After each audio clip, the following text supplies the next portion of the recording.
ಕಾಡು ಕೇಪ್ಲ ಅಥವಾ ಕಿಸ್ಕರ ಹೂವು ಅಂತ ಹೇಳ್ತೀವಿ. ಇದರ ಗಿಡನ ತೋರಿಸ್ತಾ ಇದ್ದೀನಿ. ಇದರಿಂದ ನಾನು ಇವತ್ತು ತಂಬಳಿ ಮಾಡೋದನ್ನು ತೋರಿಸ್ತೀನಿ. ಗಿಡ ನೋಡಿ, ಗುಡ್ಡದಲ್ಲಿ ಇರುತ್ತೆ. ಇದು ಸ್ವಲ್ಪ ಬೆಟ್ಟ ಜಾಗದಲ್ಲಿ ಜಾಸ್ತಿ ಬೆಳೆಯುತ್ತೆ. ಪೊದೆ ಪೊದೆಗಳಾಗಿರುತ್ತೆ. ಕೆಂಪು ಮತ್ತು ಹಳದಿ ಬಣ್ಣದಲ್ಲೂ ಇರುತ್ತೆ, ಬಿಳಿ ಬಣ್ಣದಲ್ಲೂ ಇರುತ್ತೆ. ಇದರಲ್ಲಿ ಕಾಯಿ ಆಗುತ್ತೆ, ಹಣ್ಣು ಆಗುತ್ತೆ. ಹಣ್ಣು ಕೆಂಪು ಬಣ್ಣದ್ದಿರುತ್ತೆ. ಹಣ್ಣನ್ನು ತಿನ್ಬೋದು, ಚೆನ್ನಾಗಿರುತ್ತೆ.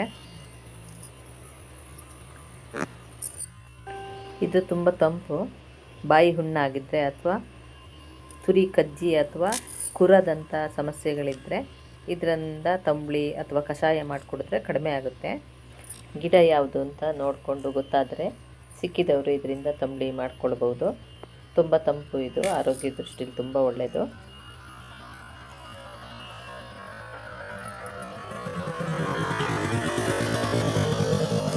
ಒಂದಷ್ಟು ಹೂವು ಸಿಕ್ತು.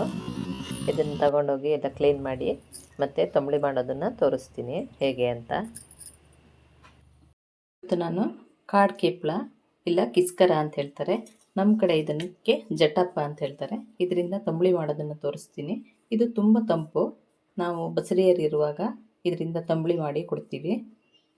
ಬಾಯಿಯಲ್ಲಿ ಹುಣ್ಣಾಗಿದ್ರೂ ಆಗುತ್ತೆ, ಅಥವಾ ರಕ್ತ ಶುದ್ಧಿ ಇಲ್ಲ ಅಂದರೆ ಕುರ ಏಳೋದು ಎಲ್ಲ ಆಗುತ್ತಲ್ವ, ಆ ಟೈಮಲ್ಲಿ ಇದರಲ್ಲಿ ನಾವು ತಂಬಳಿ ಮಾಡಿ ಕೊಡ್ತೀವಿ. ಇದನ್ನು ಕ್ಲೀನ್ ಮಾಡ್ಕೊಳ್ಬೇಕು. ಹೂವಲ್ಲಿ ಮಧ್ಯ ಕುಸುಮ ಇರುತ್ತಲ್ವ, ಅದರಲ್ಲೊಂದು ಹೀಗಿರುತ್ತೆ, ಅದನ್ನು ತೆಕ್ಕೊಳ್ಬೇಕು. ಎಲ್ಲ ಹೂವಲ್ಲೂ ಇರುತ್ತೆ. ಹೀಗೆ ಹೇಳಿದ್ರೆ ಬರುತ್ತೆ, ಎಲ್ಲ ತೆಕ್ಕೊಳ್ಬೇಕು.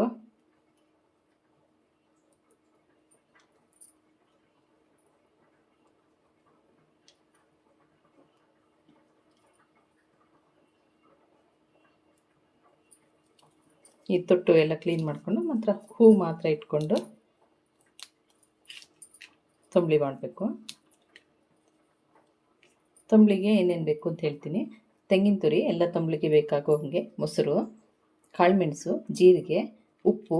ಇದಕ್ಕೊಂಚೂರು ಬೆಲ್ಲ ಹಾಕ್ತಿದ್ದೀವಿ. ಇದು ಸ್ವಲ್ಪ ಒಗರು ರುಚಿ ಇರುತ್ತೆ, ಹಾಗಾಗಿ ಒಂದು ಸ್ವಲ್ಪ ಬೆಲ್ಲ ಹಾಕ್ತಿದ್ದೀನಿ. ಬೆಲ್ಲ ಬೇಕಿದ್ದವರು ಹಾಕ್ಬೋದು, ಇಲ್ಲ ಅಂದರೆ ಬೇಡ.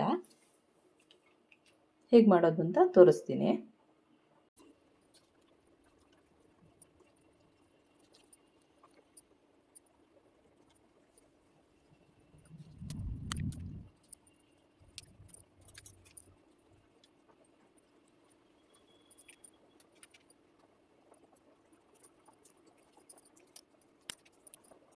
ಹೂವೆಲ್ಲ ಕ್ಲೀನ್ ಮಾಡ್ಕೊಂಡಾಗಿದೆ. ಇದೆಲ್ಲ ತೆಗೆದಿದ್ದೀನಿ, ಇಷ್ಟು ಸಿಕ್ತು.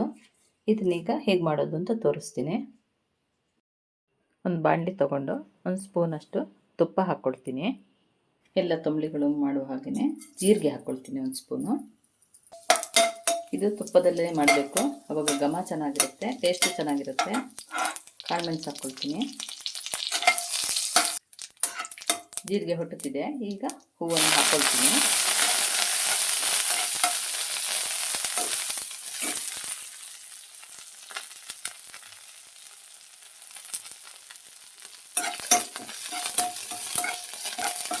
ಲೋ ಫ್ಲೇಮಲ್ಲಿ ನಿಧಾನವಾಗಿ ಹುರ್ಕೊಳ್ಬೇಕು. ಜಾಸ್ತಿ ಹೊತ್ತು ಹುರಿಯೋದು ಬೇಡ, ಒಂದೆರಡು ನಿಮಿಷ ಹುರಿತಿದ್ದಂಗೆ ಆಗುತ್ತೆ.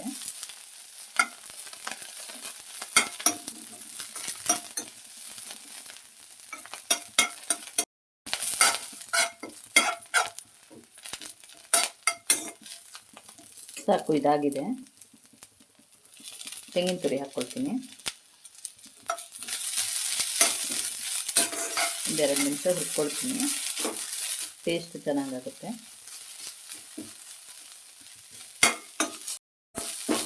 ಸಾಕು, ಸ್ಟವ್ ಆಫ್ ಮಾಡ್ಕೊಳ್ತೀನಿ. ಇದು ತಣ್ಣಗಾದ್ಮೇಲೆ ರುಬ್ಕೊಳ್ತೀನಿ. ತಣ್ಣಗಾಗಿದೆ, ರುಬ್ಲಿಕ್ಕೆ ಹಾಕ್ಕೊಳ್ತೀನಿ. ಆದಷ್ಟು ನೈಸಾಗಿ ರುಬ್ಬಬೇಕು.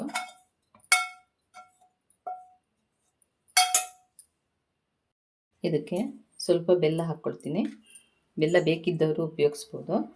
ಉಪ್ಪು ಹಾಕ್ಕೊಳ್ತೀನಿ. ಸ್ವಲ್ಪ ಮೊಸರು ಹಾಕ್ಕೊಳ್ತೀನಿ. ಮೊಸರು ಅಥವಾ ಮಜ್ಜಿಗೆ ಯಾವುದಾದ್ರೂ ಆಗುತ್ತೆ. ರುಬ್ಬಿ ತೊಗೊಂಬರ್ತೀನಿ. ರುಬ್ಬಿದ್ದಾಗಿದೆ. ಇದನ್ನು ಒಂದು ಬೌಲಿಗೆ ಹಾಕ್ಕೊಳ್ತೀನಿ. ಸ್ವಲ್ಪ ಜಾರ್ ತೊಳೆದ ನೀರು ಹಾಕ್ಕೊಳ್ತೀನಿ. ಸ್ವಲ್ಪ ಮೆಣಸಿಗೆ ಸೇರಿಸ್ಕೊಂಡಿದ್ದೀನಿ.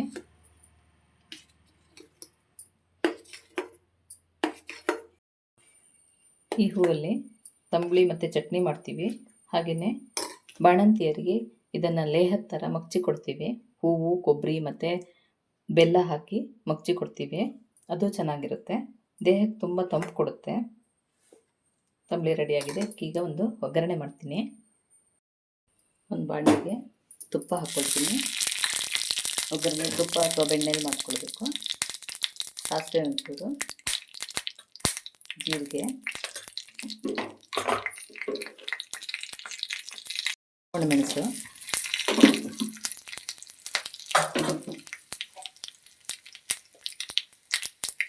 ಸ್ವಲ್ಪ ಕರಿಬೇವಿನ ಸೊಪ್ಪು ಹಾಕ್ಕೊಂಡಿದ್ದೀನಿ. ಒಗ್ಗರಣೆ ಹಾಕ್ಕೊಳ್ತೀನಿ. ಇವತ್ತು ನಾನು ಕಳಲೆ ಸಾಂಬಾರು ಮಾಡಿದ್ದೀನಿ.